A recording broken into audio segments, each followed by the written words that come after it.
Kalau harga minyak mentah itu sendiri seperti saya sebutkan tadi dengan ditentukan oleh pasaran global kerana physical disruption ataupun gangguan fizikal untuk pengeluaran dan penghantaran, harga minyak itu sendiri naik 40% walaupun sumbernya masih dapat mengeluarkan sebab tak ada jalan keluar. Seperti kita lihat dalam berita, Selat Hormuz ditutup, jalanan alternatif seperti mengeluarkan minyak melalui Fujairah ataupun Yanbu di Asia Barat juga tergendala, dan kita ada lihat kos premium. Premium tuan punya kapal menyediakan perkhidmatan pengangkutan minyak mentah tersebut akan mengambil risiko. Jadi pulangan harus lebih tinggi.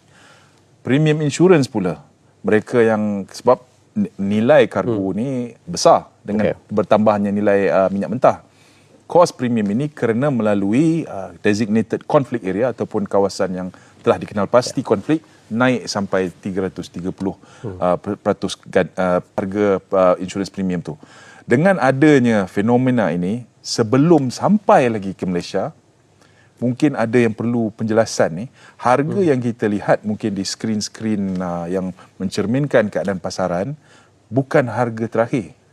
Sebab pembelian daripada pengeluar harus ditambah lagi kos penghantaran, harus lagi ditambah kos insurans, kos pengangkutan, dah sampai pula ke sini kos logistik untuk sampai ke destinasi.